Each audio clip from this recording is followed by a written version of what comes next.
Well, welcome back, everybody. Here we are, lesson 7 in our 1 Corinthians. We've been hearing some good reports about how your groups are going, and we're glad to be back today. So we're about to start a new section of 1 Corinthians, and again, just as we've said before, this letter is really better understood if you can kind of see which section you're in. And so this lesson and next week's lesson will cover 11 through 14. And what this section is all about is the gathered worship space. So the Corinthians had some issues going on in their worship and may have asked some questions in the letters to Paul. And so what the three kind of topics that are within these chapters are head coverings or head apparel or hair, whatever's going on, and then the Lord's Supper, and then the use of spiritual gifts, mostly the speaking gifts. So those are some of the topics that are going to be coming up. And then, of course, we do have the awesome chapter 13 on the gift of love. So that's kind of the breathing room in the middle of all the other things. So as we jump into 11, clearly it's one of the most challenging passages probably in the book, and not just going to be kind of interpretively challenging, but I would also maybe submit maybe there's a few cultural and just personal landmines to navigate as you kind of walk through this. So I'm curious, just as you think about it and think about our leaders kind of guiding maybe very new to Bible study people, maybe very new to church people, like kind of how do our leaders kind of guide through kind of this terrain this week? Yeah, for sure. I think one thing to do is maybe just at the top of the night or the meeting is just to acknowledge, that this is a challenging section of Scripture. And that happens every once in a while. And if we don't even try to engage with it, we're missing out. And so, remembering that this is just one side of the conversation. There's some data that we don't have. And so, and acknowledging too that we know this kind of hits close to home because it's got issues regarding men and women and gender and even as personal as the way you wear your hair or what you put on your body. So it not only is somewhat obscure, but it's also kind of personal. And also to acknowledge the fact that believers can maybe come to different conclusions about what the interpretation is for this. Even individually, we may have thought one thing when we studied it in the past, and now we're seeing more. So that actually is the beauty of studying God's Word together, is not having to come up with just this is the right answer, but having a discussion where things can be surfaced and we can go to God's Word together. So we would encourage you, try not to make it your goal to walk out of your meeting time with everybody on the same page, every question answered, because actually that's probably not going to happen. But what you want to do is actually do what the passage itself talks about, is honor one another, honor your differences, honor your questions, your confusing things, and try to, in love, go after this passage. I think with a passage like this, and this is kind of how we do it every time, but I think just starting off in that observation section, because this passage is going to have lots of questions that will arise. What does this mean? What's going on here? What was happening?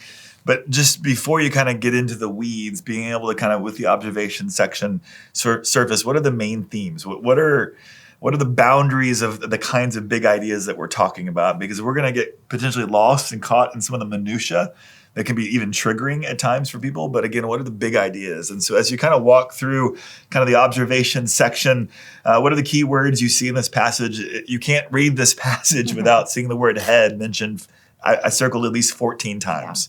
Yeah. Some of those are going to be regarding our literal noggin, or you said the word skull. Your skull. It's like, okay, it's Halloween's coming up. So, or it's the figurative head. And so we'll have to kind of see what does that mean? What's Paul referring to? The other words I saw a lot through here was disgrace, dishonor, and glory, kind of the contrast. So kind of have the idea of honor and shame.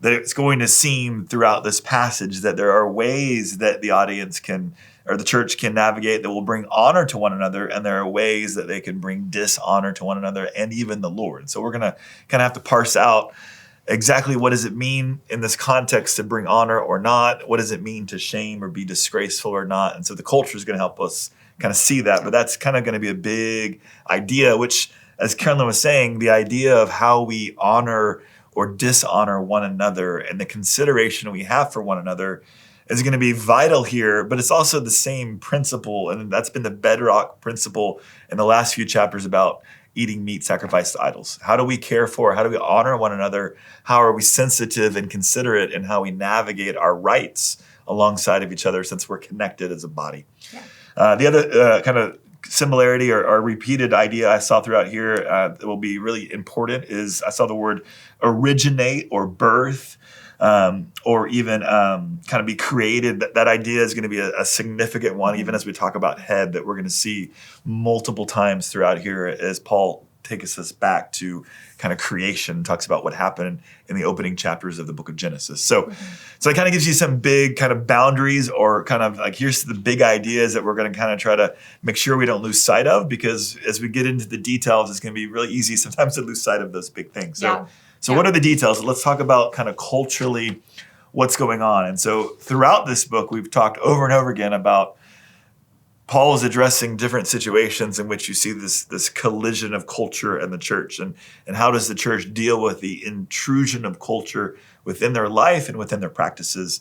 And we're going to get one of these classic moments with head coverings. And so you particularly are going to have Paul giving instructions not just to the women about head coverings, but even to the men. And he starts with the men. And so as he kind of addresses men, he's going to reference that there were cases and culturally instances in which some cases they were at times putting something on their head. And what Paul is going to say is that cultural practice was not necessary nor good within the church. And the reason is going to be culturally based.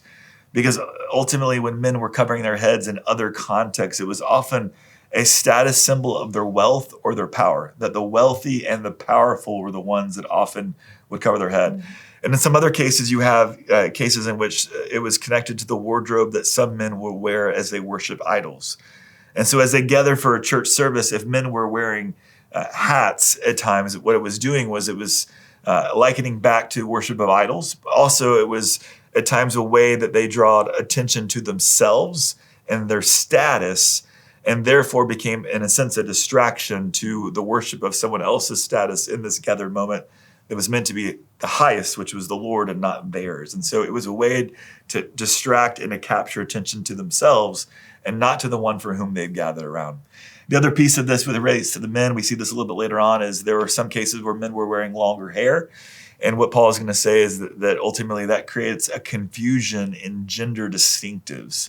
That it was more normal, culturally speaking, that women would have long hair. And so when men would grow their hair long, it was either communicating something about sexual preference, or it was creating some kind of blurring of gender distinctives. And so ultimately what you have happening with the men, as Paul instructs them, is that he wants them to navigate with head coverings in a way that doesn't lead to a distraction in the worship service, a dishonoring of the Lord, or even a blurring of the distinctions of gender.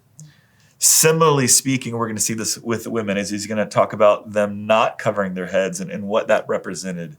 And ultimately what we're going to see kind of in most of these cases is that he's ultimately calling them to cover their heads, that covering their heads is going to represent something that's important and is kind of going to be considerate of those that they are going to reflect upon or have the chance to honor. In many cases, culturally speaking, we see that it was temple prostitutes that had shaved heads. It was Jewish women caught in adultery who had their heads shaved. And so he's going to kind of liken short hair or shaved heads to the occasion that some would have of not wearing a head covering, which culturally speaking would have been a way for them to not honor, in some cases, the men in their life, or have been a way, in some cases, to not maintain a distinction in gender between women and men, and would have led to also, if they were letting their hair down, I think the bigger thing here was that it was leading to a provocativeness that drew attention to themselves as women in a sexual sense within the gathered worship service that, again, took attention off of the Lord for whom they were gathered to worship, and brought attention to themselves and potentially shame toward others in their life. And so ultimately, Paul is going to walk us through this cultural custom of head coverings, I think to maintain gender distinctive, to encourage the granting of honor to others, and then ultimately to create a less distracted environment in which worship could occur of the Lord first and foremost. Yeah, so good, so good.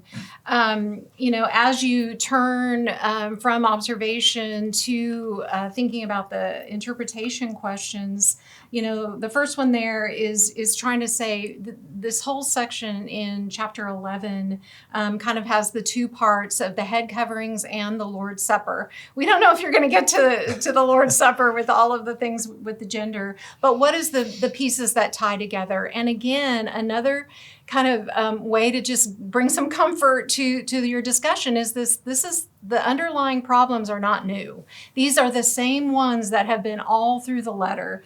So we talked about that, the pagan or cultural practices were infiltrating the church.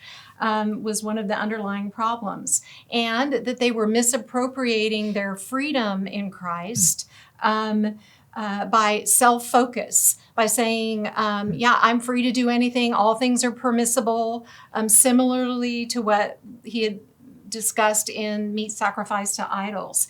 So those two underlying problems then lead to the social problems. So the factions and divisions and, status one-upping one another in the gathered setting.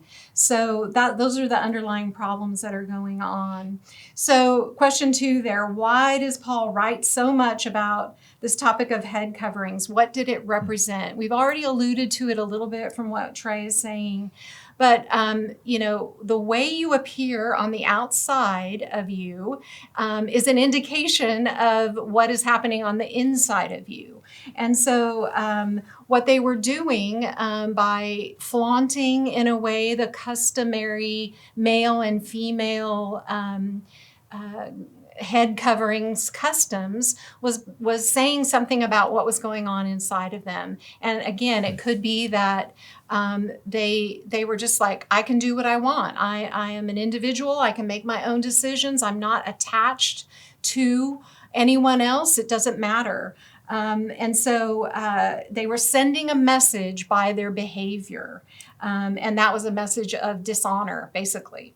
And so then what is the timeless principle for us today? We'll come back to this again and again probably, is that we are not radical individuals. We are connected to our source, which, in the physical realm is the people in our family, the body or the family that we're part of. But then spiritually speaking, we are connected to each other as members of the body of Christ, who and Christ is our head. So what we do reflects on our body. And so I think this message is really important for us as modern Christians, where we live in a world of radical individualism, that we can do what we want with our body whenever we want, is the message that we get from the culture. So the question is, is our culture infiltrating even our own thinking? I think those are the underlying timeless principles that you can discuss. Question 3 kind of takes us to a little bit of the heart of where a lot of this discussion goes. And so question 3 talks about what does the word head mean in the pairings that are mentioned in verse 3. So in verse 3, he says, Christ is the head of every man, and the man is the head of a woman, and God is the head of Christ. And so there he's not referring to the noggin or the skull of our body, but he's referring to something figurative or something about our relationships with one another. And so we gave you a series of cross-references to kind of help you see how head it can be used, particularly throughout the New Testament. And so one of the things that's obvious is a great majority of the uses, even here in 1 Corinthians 11, are referring to the physical head. So here we have how do we manage our head coverings of our physical head in light of the spiritual head dynamic and relationship that exists. And so how do you understand that? We gave you a series of references, and ultimately there's often two basic kind of meanings that surface out of the use of head. in the non-literal sense, the physical skull sense, and one of those is the idea of origination. And that's even the word that gets used multiple times throughout here in 1 Corinthians 11. That the idea is not origination sounds weird. It's the idea of source. That to be someone's head means you are sourced from them. So God created the world. He's the source of the world. He's the creator of all things, and He holds them all together. He's the source of all things. And as Paul walks through it, he'll argue that in a sense, man is the source of woman. As we go back to Genesis 2, that ultimately that's true. Then, since as the creation narrative tells us that the rib of Adam was taken to create Eve, and so in a sense, Adam was the source for Eve. But then even he brings it back full circle to say, but then as we go forward in the rest of human history, women become the source for which all humans come and are born forth from. So you get the source idea throughout. Also, in many of these passages, you'll see as well kind of the idea often of authority, that there's not just only source, but sometimes that there's also an idea of authority as well. So Christ is the head of the church. He may not be just the source of the church, but He's also over all rulers, all authorities. And so He is also the head or the ruler over the church by which we all submit and bend our knee to. So ultimately, as we kind of walk through these ideas in 1 Corinthians or in Colossians chapter 1, I think you actually see both of those ideas. You see source and you see authority in Colossians 1. Ephesians chapter 1, I think you see authority in my mind. Ephesians chapter 5 is a passage that many will go to and can be triggering for some people based off of family background or their own spiritual background, in which we see wives being called to submit to husbands as the head of the wife. And so there, one of the things that we quoted or referenced chapter 5, verse 23. I'd also remind you 23 comes on the heels of 21 that refers and calls us to submit to one another. And so even in that, there is some sense of reciprocity. I may have butchered that word, but there's a mutualness in which we are not just connected, but that we are not independent from one another, that our lives and our conduct have to be in sensitivity to and in honor of one another. That's a mutual call in some ways. And so really, ultimately, as we kind of get to this is keying off on probably one of the bigger controversial topics today.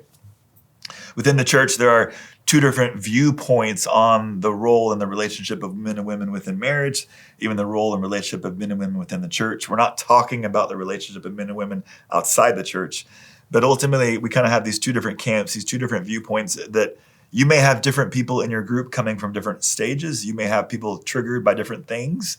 One viewpoint is referred to as complementarianism, that sees not just a distinction in gender, but even sees a subordination or a power structure in which women are called, or wives are called, to submit to husbands. It looks even in the church at large, in which we have pastors and elders that are men only, that there's a structure or a charge for men within the church to lead. And not that women aren't also leading, but there's a distinction in some of the ways that they teach or that they lead. In egalitarianism, the other position, the other camp, there is not the same sense of hierarchical structure, but there is a greater sense of the mutuality or the shared identity and shared calling to one another. And so you have these different viewpoints. And one of the things that we would say to you today, even as you're kind of thinking through this passage, is ultimately Grace Bible is a complementarian church. That's how we spent even a series last spring talking about the roles of men and women, talking about gender. I can refer you to our website for some of the kind of further discussion on that. But one of the things I would say to you guys as leaders is, I think as we jump into this kind of passage, it inevitably gets into all of those things. It's impossible to not step on some of those landmines, some of those sensitive topics. And I don't want you to be scared. We don't want you to be scared if there are people coming from different experiences that are going to have different positions on those topics. That's okay. It's okay for them to realize kind of who we are as a church body, where we're coming from. But one of the things I would say to you as we kind of jump into 1 Corinthians 11 is, when it comes to the hierarchical structure of maybe between men and women within marriage or within the church, I actually think there are passages that are more direct on some of that than what we have here in 1 Corinthians 11. I don't think 1 Corinthians 11 is primarily a thrust to establish a hierarchical structure within marriage or even within the church. I actually think the primary thrust here is on this idea of source, or this mutuality with one another. I think other passages teach that idea of complementarianism. And so what I would tell you as we kind of jump into this to understand what Paul is saying here and what he's warning against and what he's calling them to is, don't be afraid if your group not only has a diversity of opinions. Don't be afraid if we kind of touch into some of those topics that are not just highly controversial today in our culture and even highly combustible today in our culture. But I would just say keep some boundaries on the discussion, because it's very easy to not just kind of blow it up. Mm-hmm. But it's also very easy to then begin to miss the point of what this passage is calling you to and what this passage is calling us to consider. Mm-hmm. I think this passage touches on and is easily to get to all those topics. But I would say, again, reasons why we started with kind of observations and big ideas and big themes is we want to keep the main thing, especially here. What is Paul saying here? It's easy to get into what is he saying in some other places, and this passage begins to infringe and touch on those. But I would encourage you to not let it go into all kinds of rabbit trails or all kinds of side kind of things, but to allow it to kind of get into some of those, but then to kind of try to bring it back to say, okay, we maybe have some difference of opinions on that, and that's okay. But what is Paul trying to say here? What's the main thrust of the argument here? What would you add to that? Yeah, I think that's great. I feel like, the more that you spend time in here and really look at some of the words that he's using, originate and the interdependence, I think Paul's acknowledging this issue that's going on in the church, and he's trying to give them some of these timeless underlying principles for them to make the best decision about what they're doing. And so trying to keep it, remembering that it is a pastoral counseling session in a way. He wants this church to thrive. And so, just keeping the main thing, I think is a good idea. So in that case, what does it mean for the church to thrive then? And how does head coverings play into that? So I think as we see head here in 1 Corinthians 11, I think for me, as I walk through this passage and I see it other ways, I think there's often a dual sense of the meaning of that word that has both source and authority. But here, I think the thrust is primarily source, that we're connected to one another. And because of that, we are to be considerate for how we engage with our head coverings within the gathered worship service. And particularly if men put head coverings on, or if women navigate in a way in which they've taken them off and they've utilized their own liberties in a way that is actually not beneficial to the body, we have a problem. And ultimately here, I think what Paul is trying to call them to is he wants them to navigate with their outward adornment and their hair and their head coverings in a way that is honoring toward one another. Mm-hmm. And that's the primary idea, because they're connected to one another. They can't just navigate as individuals, irrespective of how it impacts someone else, just because they think they have freedom to do whatever they please. Mm-hmm. And he's wanting them to not navigate in a way that either dishonors one another or that leads to a distraction within the worship service, because ultimately it's not about them, but it's about the Lord for whom they've gathered to worship. So the last thing I'd say is, the other thing is, he doesn't want them to navigate in a way that I think would cause a blurring of the distinctions between genders. So there's kind of three different kind of words for me. One is not to dishonor one another. The second is not to blur the distinctions that exist between gender. And thirdly, it's not to distract one another in worship. Those are the three kind of words from me that are in mind as they navigate this cultural custom of head coverings in a way within their culture. Yeah, so good. So actually what's happening in this worship service is prayer and prophecy. And they're doing it in a way that's dishonoring. So what do we do, Trey, about question 4 here? How do we reconcile Paul saying, as women are praying and prophesying, but in 11, and then in 14, he's like, women keep silent in the churches. And then even in 1 Timothy 2, there's instructions about women teaching and exercising authority. How would we tie all these things together? First, I would just, as you throw me the question, I would just also recognize some of those are incredibly hard to hear and sometimes incredibly hurtful to wrestle with. And so one of the things I would say is in 1 Corinthians 11, I think it's a wonderful injunction here because he's referencing women in the gathered service are praying and they're prophesying. And so you can't just say that he wants them silent at all times. Right. That actually, I think what he's going to do, especially as you look at the cross-reference in 1 Timothy 2, is that he's saying the primary teaching role for the gathered church-wide moment or service is reserved for a male pastor or elder. Beyond that, the distinctions are not so large and so loud all the time. And so I think sometimes we overdo the amount of restriction here. And ultimately, I think 1 Corinthians 11 is helping us realize we are in the gathered church service. Women are present, women are active, women are heard from, but there's a particular setting and moment that Paul sees as reserved for a male pastor or elder as the chief communicator of the word of God within the service. Mm-hmm.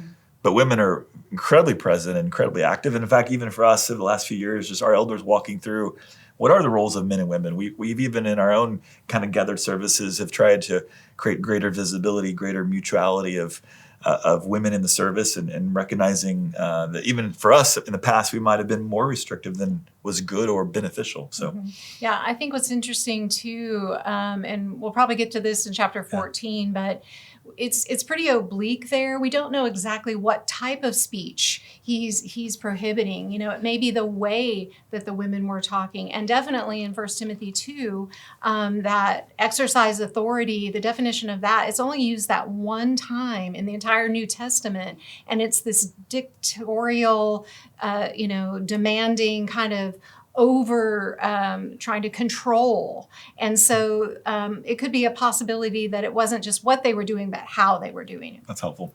How do you see kind of this idea of honor, shame, even moving from this discussion of head coverings into the rest of chapter 11? How does that thread continue to weave through?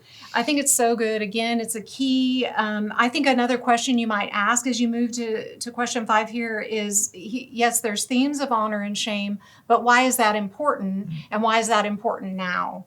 It's in both of these instances, in the way the head coverings topic and the Lord's Supper, you have a choice. You have a choice to whether you're going to focus on self, which would potentially dishonor your connectedness in relationships, or you can decide to honor others first, and that will affect what you do. So, ultimately, what it kind of comes back to, Paul is just saying, hey, this disordered practice is not what the churches of God are about. Look and see, judge for yourself. Is this really the right behavior that you want to be showing to yourselves, to the Lord, even to the angels who might be watching, because they're associated with being around the throne of worship. When worship is happening, angels are present. So there's all these multiple people that are watching. Do you really want to bring on dishonor and disgrace by the choices that you make? And of course, this is an honor-shame culture. So by him pushing on that, it's reminding them this is a cultural value, but it's also a value of the Church of Jesus as well. Help me understand how they were dishonoring one another in the Lord's Supper and kind of the big shared meal. What was happening here? Yeah, for sure. Well, and I think that's good to maybe transition back to 17 through 22. Basically, the people that were more well off were coming to this meal. So their Lord's Supper was more of a meal together, and not just a small bread and cup. And the people with more wealth and more means were eating first. They were getting drunk. They were using almost the time of the gathering in a pagan-like way, maybe the banqueting kind of way that they grew up. And so by doing that, remember the church was made up of mostly people of lower status. Paul said earlier on, not many of you are wise, not many of you are noble. He was indicating that there's probably a lot of slaves and lower status people in the church, where, once again, there should be mutuality. There shouldn't be a division between the haves and the have-nots. Yeah. And so by taking the Lord's Supper, the actual acting out, the performance of what Jesus did for us. This unifying moment. Right, and dishonoring it. I mean, that was incredibly shameful. That's helpful. as you flip to application, again, I think a lot of the work to do here is sometimes trying to understand, well, what was happening then? And then what is the unifying timeless principle that is surfaced from that then I think through how do I apply that today? So often as we think about kind of interpreting the Bible, we're almost trying to build a bridge from what was happening then to what's the universal principle for all cultures, all times, and then how do I apply that to my specific situation, to my specific culture. And so I think a lot of work and a lot of open space can kind of get into thinking through contemporary relevance of these issues of the gathered service and how we honor one another, how do men and women honor each other, and then there's, of course, a million cultural discussions of gender today, and so I think there's a lot of contemporary relevance points, and so give some time to kind of let that go, and also again remember people are going to have lots of opinions about what's going on contemporarily today in our culture, and so again give some space, but again try to maintain what's the ultimate timeless principle, because then it gets a little easier to try to apply that in a correct way. Yeah. What else would you add? Yeah, I think that's good. We definitely would be praying for you. We spent a lot of time preparing for this video, and I would encourage you as well. Just really rely on the Spirit, go before the Lord, spend some time in it, but then don't at the end of the day get too bogged down. And as we said at the beginning, to think you have to land on some interpretation that everyone agrees to. So we are praying for you. We love you guys, and we'll see you next time. See you guys.